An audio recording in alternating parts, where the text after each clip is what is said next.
मुझे बोले कि बेंच प्रेस लगाओ। मैंने पूछा सर वो क्या है, तुमको नहीं पता? मुझे नहीं पता। मैं क्यों आया वहाँ पे? मैंने बोला कि आपने बुलाया इसलिए तो आया। फिर हाथ पकड़ के डंबल से सिखाया, 2.5 डंबल से मुझे तो सिखाया। आपने कुश्ती करी, आपने पावर लिफ्टिंग करी, लेकिन वेट लिफ्टिंग करी, लेकिन आपको ये सब नहीं पता था।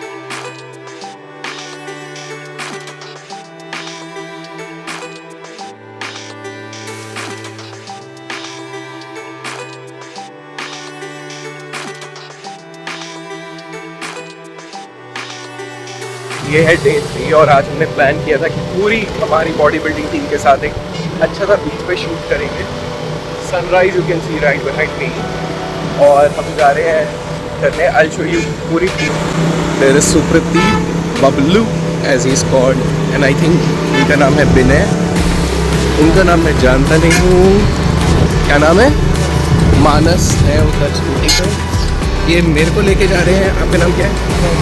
हाँ, शुभम मेरे को लेके जा रहा है। मैंने बताया था कि व्लॉग भी कर रहे हैं और shooting with the team, you can सी।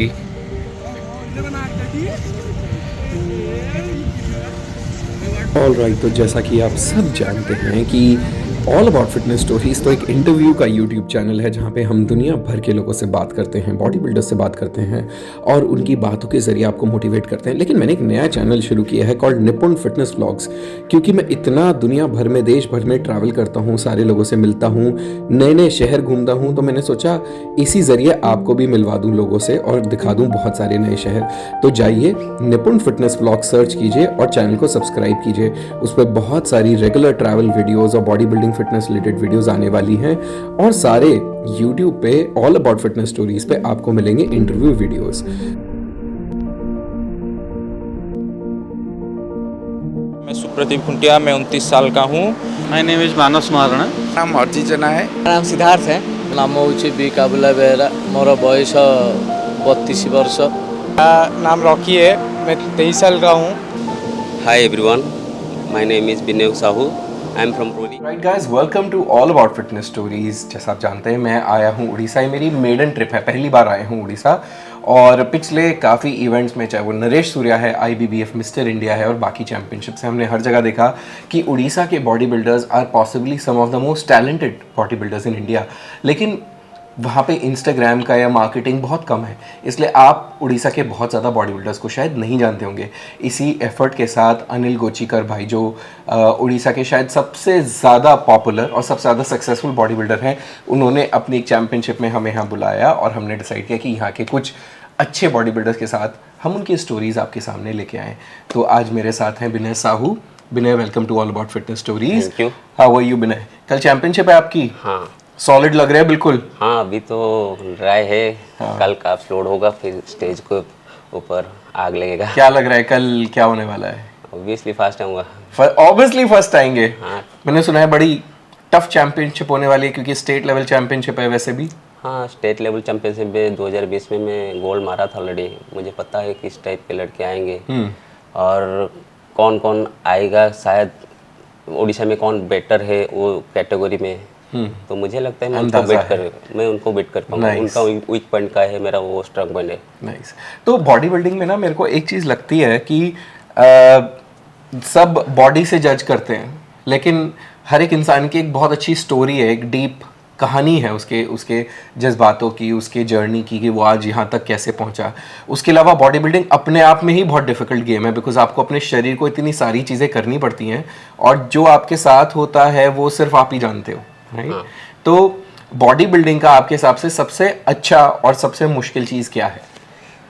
मतलब बॉडी बिल्डिंग में सब चीज़ आसान है जब तक माइंड सेट ठीक है आपका। और हमारा स्पोर्ट्स में एक ही बात सिखाया जाता है बचपन से, डिसिप्लिन में रहो, सब में हमेशा शांत रहो। जितना शांत रहोगे उतना अच्छा करोगे, जितना अग्रेसिव रहोगे वो गलत हो जाएगा। दिख रहा है बहुत शांत हो आप, बहुत शांत हो। ऐसे ही रहते हो? नॉर्मली तो ऐसे ही रहता हूँ। हाँ। क्योंकि बातचीत में किसके साथ अगर कोई इधर उधर का बात हो गया तो रिलेशनशिप वहाँ पे ख़राब हो जाता है। तो मैं नहीं चाहता कि किसी के साथ मेरा रिलेशनशिप ख़राब हो। इसलिए हमेशा शांत रहता हूँ और सबके साथ अच्छा व्यवहार करता हूँ। Very beautiful. मैं ना एक और चीज़ सोचा था कि जब मैं दिल्ली से आया था तो मेरे पास कुछ प्रोडक्ट्स थे, एक्स्ट्रा बॉक्सेस रखे हुए थे और मैं चाहता था कि वो बॉक्सेस कहीं सही जगह पे काम आए, तो मैं आपके लिए ना 2-3 चीज़ें लेकर आया था। एक तो मैं आपके लिए ये एसेंशियल EAA मैं खुद भी इस्तेमाल करता हूँ, ये मैं लेकर आया था ताकि मैं आपको दे सकूँ। आपको पता है EAA का काम क्या है, इंट्रा वर्कआउट भी है, ये पोस्ट वर्कआउट भी है, जैसे आप इस्तेमाल करना चाहें कर सकते हैं। मैं इसके 2-3 बॉक्स ख़त्म कर चुका हूँ और मेरे को लगता है काफ़ी अच्छा प्रोडक्ट है, तो एक तो मैं ये आपके लिए लेके आया। और इसी ब्रांड का बिग मसल्स का एक फ्रीक है ये प्री वर्कआउट है, ये मैं आपके लिए लेके आया क्योंकि जो टफ बॉडी बिल्डर्स हैं, जो कम्पिटिटिव प्रोफेशनल बॉडी बिल्डर्स हैं, उनके लिए प्रोडक्ट बहुत अच्छा है। आप ये दोनों इस्तेमाल करना, मुझे बाद में ज़रूर बताना कि आपको ये कैसे लगे। These two I got for you, I hope thank you. आप इस्तेमाल कर सकें। आपने ये भी कहा था बीच में कि आपकी और आपकी टीम के बीच में ऐसा नहीं है कि ये मेरा है तेरा है, बॉक्स के अंदर जो कुछ पड़ा है वो सबका है, इस्तेमाल करो। तो आई थिंक फिर बहुत लोग इस्तेमाल कर पाएंगे और बहुत लोग फीडबैक दे पाएंगे, which is a good thing. कि क्या चीज़ ख़राब है वो क्या होगी, मुश्किल है, ख़राब है बॉडी बिल्डिंग में, यस। बॉडी बिल्डिंग में ये चीज़ ख़राब है, जब आप बहुत ऊपर उठ जाते हो तब सबका एक्सपेक्टेशन रखता है कि आप फास्ट हुए ना, नेक्स्ट कंपटीशन में फास्ट हो गए, तो हर टाइम बॉडी साथ नहीं देता। किस बार तुम अगर गलती से सेकंड हो गए कि आगे नहीं कंपटीशन खेल पाए, तो वहीं पर बुरा लगता है और तुम्हारा नाम आगे नहीं बढ़ पाता। मैं तो शुरुआत किया था 2014 से, मेरा स्पोर्ट्स कैरियर शुरू होता है 2008 से। वाओ, तो आप बहुत छोटे होंगे तब। हाँ, तभी मेरे 10th पास आउट हुआ, फिर आ गया। क्रेजी।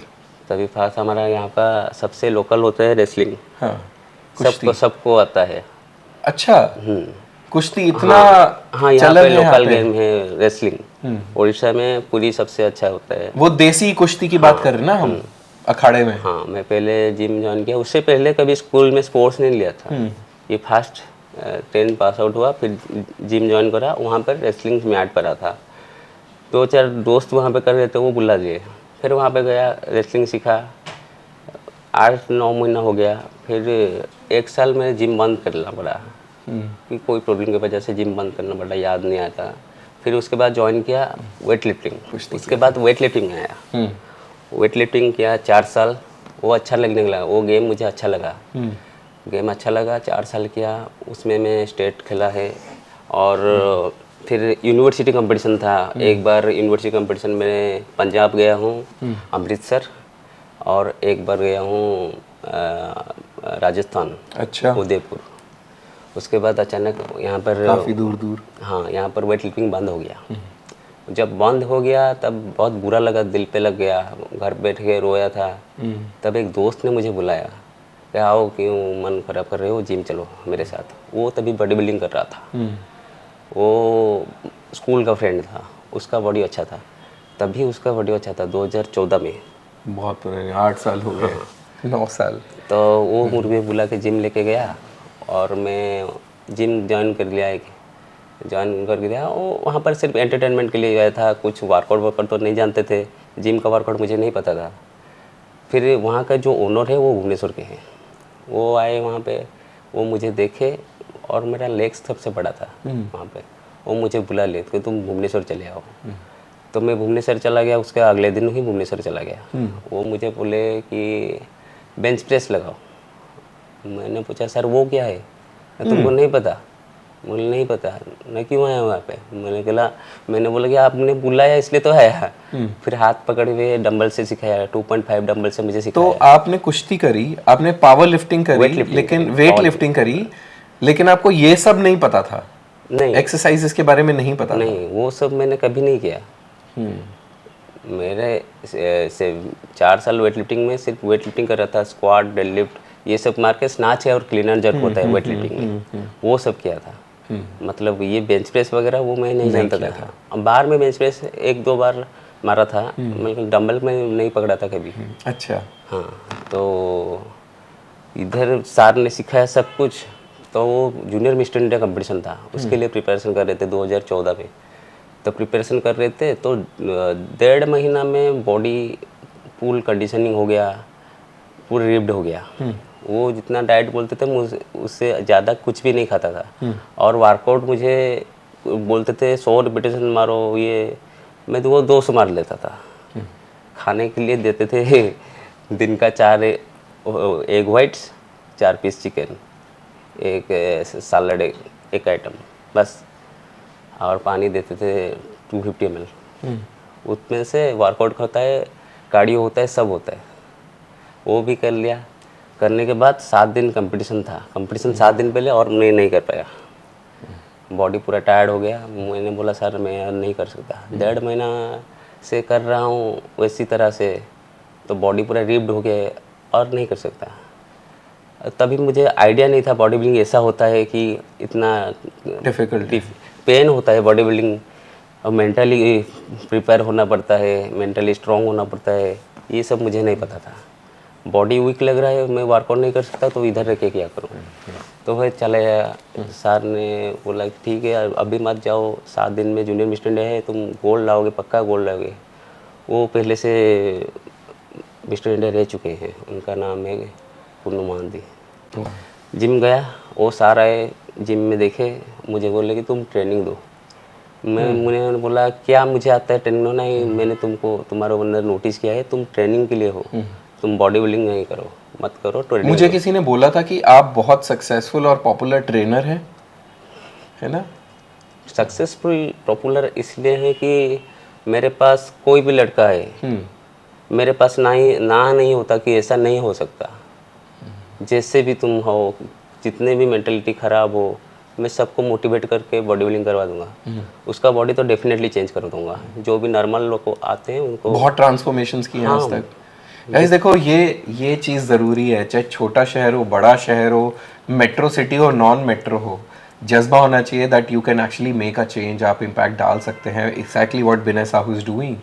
वो यहाँ पे लगभग कितनी ट्रांसफॉर्मेशन आप करा चुके हैं? आज तक मैं 2 साल, मैं पहले का तो 2015 में बॉडी बिल्डिंग ट्रेनिंग किया था पहले।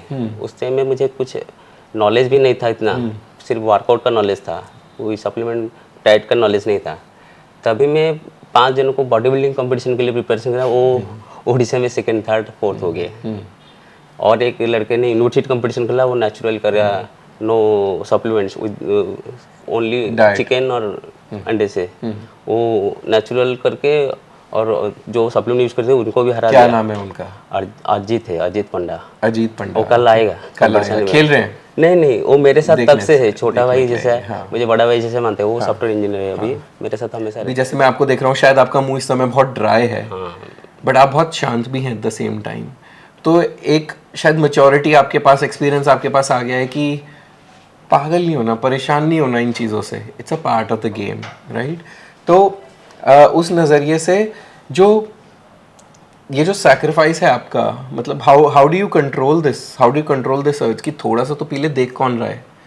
मतलब आप शायद कुल्ला करके थूक दोगे उसको, आप सटकोगे नहीं, क्योंकि आपके परफॉर्मेंस के लिए वो इम्पोर्टेंट है। इस चीज़ को आप कैसे देखते हो? लाइक खुद को रोकते कैसे हो आप? मतलब मुझे ये लगता है कि कल जब स्टेज में जाना है, चाहे तुम जीतो या हारो, नीचे जो ऑडियंस बैठे हैं, जो भी हमारा यहाँ पे लोकल लोग बैठे हैं, वो कैसे एंटरटेन होते हैं। नहीं, तुम्हारा अच्छा, सबसे बॉडी सबसे अच्छा था। मुझे लगता है हारने जीतने से सबसे अच्छा काम होता है जब तुमको लोग बोले तुम्हारा बॉडी सबसे अच्छा लगे। लोगों को अच्छा लगना चाहिए तुम्हारा बॉडी, क्योंकि लोगों को नहीं पता कि कहाँ पे पॉइंट होता है, कहाँ पे बॉडी बिल्डिंग क्या है। उनको एंटरटेनमेंट होना चाहिए। मुझे ये लगता है बॉडी के हर पार्ट में मसल होना चाहिए, जैसे कि कोई कमी नहीं होना चाहिए। जो लगता है सबको अच्छा लगता है, कोई ये ना बोलते ये कमी था, वो नहीं कर जाना। लेकिन ये कैसे आप अभी इस समय कैसे कंट्रोल कर रहे हो कि यार एक घूंट पानी पी लेता हूँ ना, क्या फर्क पड़ता है? कोई देख भी नहीं रहा है ना। तो चुपके से कर सकते हो आप, फिर लेकिन नहीं कर रहे हो। ये सही बात है, ये कर सकते हैं चुपके से, लेकिन ये चीट अपने आप से होगा, वो स्टेज में कल दिखेगा।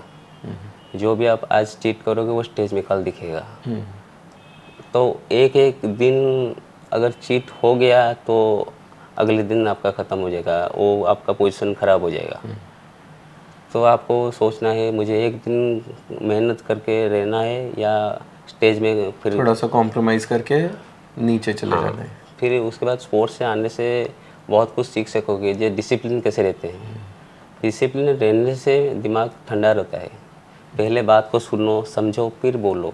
क्या वो बोल रहे हैं मेरे से और मैं उनको क्या जवाब दूँ, जो आंसर दे रहे हैं वो उनको अच्छा लगे।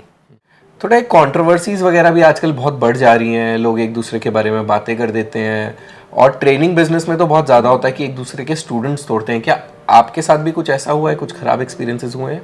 नहीं, ऐसे तो बात सब कुछ करेंगे, जो देखना, जो चैंपियन बन जाएगा उसी के कमी निकालेंगे, जो हार जाएगा उसका कमी कभी नहीं निकालेंगे। Very interesting. तो तुम्हारे बारे में जब लोग बोलते हैं, तुमको मालूम होना चाहिए कि हाँ, जिसमें कोई बात होता है उनकी बात होता है, हाँ। जिसमें कोई बात होता है उनकी बात होता है सब में। तो ऐसा लगता है मुझे कि अगर मेरे बारे में मैं जहाँ पर नहीं हूँ वहाँ पर बात हो रहा है तो ठीक है, मुझ में कोई बात है, तो नहीं तो मेरे बारे में क्यों बात करेंगे।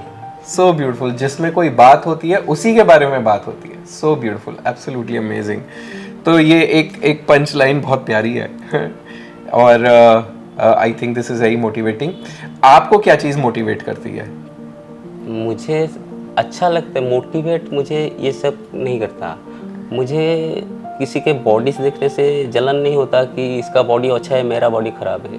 मुझे उस बात से जलन होता है जब मैं किसी को प्रिपरेशन कर रहा होगा और किसी ने और किसी को करा होगा और मैं जो प्रिपरेशन कर रहा होगा वो हार जाएगा, तभी मुझे जलन होती है कि मुझसे वो बेटर कैसे अच्छा जानता है, मैं उसके जैसा बनना चाहता हूँ, उसके जैसा कोच बनना चाहता हूँ, ट्रेनर बनना चाहता हूँ।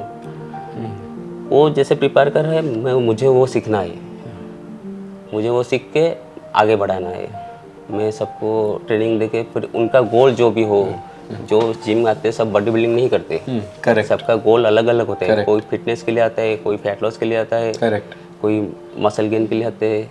तो उनका गोल कैसे उनको दिलाए, ओके। वो जिम जिस पर्पज में आते हैं उसके गोल का तो हम उनको दिलाते हैं।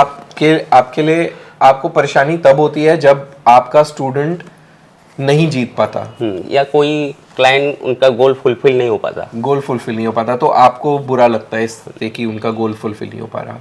Very beautiful. आई थिंक आप अपने आप में you are a very very beautiful person. शायद आप बहुत अच्छे इंसान हैं, इसलिए आप इस तरह का आप हर बात का दूसरों के बारे में ज़्यादा सोच रहे हैं। आज तक के इतनी लंबी जर्नी में, आपके 8-9 साल तो आपको इस गेम में हो गए, इतनी लंबी जर्नी में बॉडी बिल्डिंग से रिलेटेड या लाइफ से रिलेटेड आपका सबसे बड़ा अचीवमेंट क्या रहा? ऐसी चीज़ जिसके लिए आपको बहुत गर्व है, that I could achieve that. वैसे तो मैं 2008 से जिम मेरा दुनिया है, उससे बाहर मैं कुछ नहीं देखा है आज तक मैं जिम के अंदर घर वैसी यही मेरा दुनिया है। और मेरा अचीवमेंट बोले तो मुझे ज़्यादा खुशी नहीं होता स्टेज में मेडल मारने में, वहाँ पर खुशी नहीं मिलता। जब किसी को ट्रांसमिशन करते हैं ना, वो बोल रहा है मुझे कि मैं आपसे पहले 2-3 ट्रेनर के पास गया था, वो मुझको ठग लिए, फिर सीढ़ी के ऊपर नीचे करवाए 10 बार, मैं बेहोश हो गया, फिर भी वेट लॉस नहीं हुआ था, मुझे जिम से डर लगता है। पर मैं जिसको ट्रेनिंग देता हूँ, बाद में वो बोलते हैं जिम एडिक्टेड बन जाते हैं उनको लगता है जिम एक दिन नहीं गया तो दिन अच्छा नहीं कटेगा। वो अचीवमेंट है। हाँ, वही वाला अचीवमेंट है जो जिम से प्यार कर लेते हैं। उनको फिटनेस पसंद है, वर्कआउट करना पसंद है, उनको लगता है जिम एक फैमिली है। और मुझे लगता है कि जब तक जिम आपको अच्छा ना लगे तब आप बॉडी नहीं बना सकते। जिम आपको लगना चाहिए ये मेरा जिम है, ये मेरा जिम है, मैं इधर जाके कुछ भी कर सकता हूँ, तभी आप कर लोगे सब, तब आपका इंटरेस्ट पड़ेगा जिम आने के लिए, और आप वर्कआउट भी अच्छे से कर लोगे, बॉडी को फिट भी रख सकोगे, आपका गोल भी पूरा हो सकेगा। पीने का शौक हूँ। अच्छा। और मुझे इतना पता है कि हम जितनी भी गलतियाँ कर ले, हमको जो सिखा रहे हैं गुरु है हमारा अनिल गुच्छिकार, संजय साहू, वो हमको हारने नहीं देंगे। और हम कंपटीशन पहले दिन भी कुछ गलतियाँ कर देना, वो आके देखेंगे बॉडी कुछ गलतियाँ किया है तूने, हाँ ये करिया है तो ठीक है, डांटेंगे पहले, फिर उसके बाद कैसे होगा अच्छा वो करेंगे, लेकिन हमको हारने नहीं देंगे। It's very good. और ये कॉन्फिडेंस अगर आपको कोच में है, आप सोचिए कोच को कितना अच्छा फील होता होगा इस बात से। कोई आपका मैसेज है यूथ के लिए या लोगों के लिए जो आप लोगों को देना चाहते हैं? हाँ, जब मैं ट्रेनिंग दिया 2020 में लॉकडाउन के बाद, उससे पहले मैं कभी प्रोफेशनल ट्रेनिंग नहीं दिया था। अच्छा। उससे पहले मैं यहाँ पर लोकल ट्रेनिंग दिया था, किसी को ये मतलब नॉलेज था मुझे कैसे ट्रेनिंग देते हैं, ट्रेनिंग से पैसा कैसे इनकम करते हैं उसका नॉलेज नहीं पता था। भुवनेश्वर गया, जब ट्रेनिंग दिया तब सबका बॉडी चेंज हुआ। तब मुझे लगा, अलग ट्रेनर्स 2-3 थे वहाँ पर, तब मुझे लगा कि इनके पास तो नॉलेज ही नहीं है, ये कैसे ट्रेनर बन गए। उनके पास नॉलेज भी नहीं है, कुछ नहीं जानते मसल के बारे में, वर्कआउट के बारे में, वर्कआउट पोस्चर तक नहीं पता, डेडलिफ्ट तक नहीं पता, स्क्वाट कैसे मारते हैं नहीं पता, लेकिन ट्रेनर है। लेकिन ट्रेनर है और उनसे लोग पर्सनल ट्रेनिंग लेते हैं, वो इनकम करते हैं जब पैसा। इन लोगों से ले सकते हैं तो मुझसे क्यों नहीं ऐसा? अभी रिसेंटली बेंगलोर गया था, वहाँ पर जिम ट्रेनर को देखा, वहाँ पर माँ के ऑपरेशन के लिए गया था, हार्ट के लिए जिम गया, वहाँ पर ट्रेनर को देखा, वो टीवी देख रहा था, लड़के अपने आप मार रहे थे, सब गलत मार रहे थे। मैंने एक दो उन्होंने मुझे पूछा, मैंने उनको बताया, तो उस ट्रेनर को भी मैंने पूछा, मुझे उसको बिहेव किया कि मैं नया हूँ, मुझे कुछ सिखाओ। वो बॉडी देख के जान गया होगा मतलब इस पेशेंट के बारे में नहीं जानता, ये कैसे चलता है, मुझे समझाओ। वो फिर भी मुझे गलत बता रहा था। मैंने कहा इसका तो नॉलेज ही नहीं है, ये भी यहाँ पे ट्रेनर है। तो यूथ के लिए एक ही मैसेज है मेरा, आप अगर जिम जा रहे हो, पहले सोचो किससे ट्रेनिंग लेना है, आपके ट्रेनर पास नॉलेज है या नहीं है। बेसिकली आजकल का क्या होता है, जब जिम ज्वाइन कर लेते हो तो आपको ट्रेनर चाहिए होता है, क्योंकि आपको गोल है मुझे जल्दी जल्दी करना है, जल्दी जल्दी बॉडी बनाना है, पेशेंस नहीं है। तो क्या होता है, ट्रेनर आपको पहले दिन से क्या करेगा, सब मशीन करवा देगा, वो करने से आप सपोर्ट भी दे देगा, हाँ इससे अच्छा ट्रेनर मुझे नहीं मिलेगा। पंप भी लग रहा है थोड़ा। हाँ, पंप तो छोड़ लो, वो मशीन सारे सवार के समझा देगा और आपके साथ घुल मिल जाएगा, तो आपको लगेगा ये ट्रेनर अच्छा है, वो उसके बाद आपको पर्सनल ट्रेनिंग के लिए बोलेगा। वैसे क्या होगा, तो उस जो ट्रेनर मुझे लगता है ये सारे मशीन पहले दिन में करवा देगा, उसके पास नॉलेज नहीं होगा। जो अच्छा ट्रेनर होगा वो पहले आपको आपका गोल पूछेगा, आप किस गोल लेके जिम आए हो, आपका गोल क्या है। राइट। गोल जानने के बाद आपको पहले स्ट्रेंथ चेक करेगा, चिन up, push up, free squat, ये सब कि करवाएगा। आप करंटली क्या कर सकते हो। हाँ, आपका स्ट्रेंथ क्या है और कितने दिन आपको लगेगा ये सब अचीव करने का आपका गोल। उसके बाद आपको ट्रेनिंग देगा। और जो ट्रेनिंग के बारे में नहीं जानते वो सारे मशीन करवा देंगे पहले दिन से। तो ये जो लोग जिम जा रहे हैं उनको पता होना चाहिए, पहले अपने ट्रेनर के बारे में देखो, वो किसको ट्रांसफॉर्मेशन किया है या नहीं किया है, उसके वो पहले जानो, फिर उसके बाद ट्रेनिंग लो। Very very beautiful. हिंदी की कहावत है, थोता चना बाजे घना, यानी जो खराब चना होता है वो ज़्यादा शोर करता है। ऐसे इंग्लिश में भी है कि रुपीज़ में से आवाज़ नहीं आती, आवाज़ तो सिक्कों में से आती है ना। तो सिक्के ज़्यादा शोर करते हैं, नोट कभी ज़्यादा शोर नहीं करते हैं। और राइट, तो जो आपने फॉर्मूला बताया अच्छे ट्रेनर वर्सेस बुरे ट्रेनर का, और लोगों को इससे बहुत हेल्प मिलेगी आई एम श्योर। ये डाइट प्लान में भी कुछ इंपॉर्टेंट होता होगा? हाँ, डाइट प्लान में इम्पोर्टेंट है ये। जो नॉर्मली जिम जाते हैं पहले, उनको क्या होता है, पहले ट्रेनर क्या करेगा, वो डाइट प्लान ट्रेनिंग भी दे देगा, फिर डाइट प्लान मांगेगा, तो ट्रेनर क्या करेगा, उनके पास ऑलरेडी डाइट प्लान प्रिंटिंग होगा, वो उसको पकड़ा देगा, जी ये तुम्हारा डाइट प्लान है। डाइट प्लान हर किसी के लिए अलग अलग होता नहीं है। होगा। हाँ, हर किसी के लिए डाइट प्लान अलग अलग होगा। अगर आपका ट्रेनर आपके सामने बैठ के आपका दिन भर का काम के बारे में पूछ के अगर डाइट प्लान बनाता है, तभी जानना उसके पास नॉलेज है। Very good point. जो पकड़ा देगा डाइट प्लान पहले से, उसके पास नॉलेज नहीं है, वो ऐसे ही पकड़ा देगा, उसके पास है प्रिंट करके एक दे देगा। जिसके पास नॉलेज होगा, आपके लिए वो रियल में चाहता है दिल से कि आपका गोल अचीव आपको फुलफिल हो जाए, तो वो आपको बैठ के पूछेगा आप दिन भर में क्या क्या काम करते हैं, कितने टाइम में आपका रूटीन क्या है, हाँ, खा भी सकते हो कि नहीं। हाँ, तो वो पूछ के फिर डाइट प्लान आपके सामने बना के आपको देगा, तो वो ट्रेनर के पास नॉलेज होगा। Not the WhatsApp diet plan जो पहले भी 100 लोगों को दे चुके हैं। वो खराब चीज़ है, इसलिए इस वजह से लोगों को लगता है कि जिम जाके मेरा पैसा बर्बाद हो गया, और खराब होता है। ट्रेनर सब खराब है, इस वजह से लगता है। ये चीज़ मैंने बहुत बार देखा है, बहुत ट्रेनर से देखा है, जो एक सर्टिफाइड ट्रेनर हो गया, 20,000 30,000 लेके कर लेते हैं, फिर आते हैं, फिर डाइट प्लान पकड़ा देते हैं घर पे लेके, फिर वर्कआउट कर बोल देते हैं, वर्कआउट करवाते हैं, डाइट प्लान देते हैं, उसका वेट गेन हो जाता है। वो पर्सनल ट्रेनिंग का पैसा भी देगा, उसका वेट भी गेन होगा, तो वो पैसे का वैल्यू क्या होगा। सही बात है। ये एक और बहुत इंपॉर्टेंट चीज़ है that everybody should take care of है। ये बहुत अच्छा मैसेज है। और ये जो फॉर्मूला अभी विनय ने आपको बताया ना, ये फॉर्मूला को याद रखना है। 2-3 पॉइंट जो उन्होंने बताए हैं कि आप ऐसे जज कीजिए, क्या आपका ट्रेनर आपसे आपका गोल पूछ रहा है, क्या आपका ट्रेनर आपसे आपकी करंट स्ट्रेंथ, फ्लेक्सिबिलिटी, स्टेबिलिटी जो कुछ भी है वो सब चेक कर रहा है, या आपको सीधे आपको प्लान पकड़ा दे रहा है कि अब से ये कर लो। It's a very very good thing. Thank you so much Vinay. इस छोटे से डिस्कशन में बहुत सारी चीज़ें सीखने के लिए मिली। Guys please go and follow Vinay. नीचे इंस्टाग्राम, नीचे डिस्क्रिप्शन बॉक्स में विनय का इंस्टाग्राम डाला है। ज़रूरत यही है कि हम अलग अलग प्रदेशों में जाएं जहां इंस्टाग्राम पे ज़्यादा पॉपुलर नहीं है लोग, क्योंकि बिजनेस अच्छा इंस्टाग्राम पे ही है, और उनको हम थोड़ी थोड़ी हेल्प करें। आप लोग उनको फॉलो कीजिए, और I wish you all the best for tomorrow. I know आपका टंग ऑलरेडी काफ़ी चिपक रहा है, तो हाँ, I let you go. All right.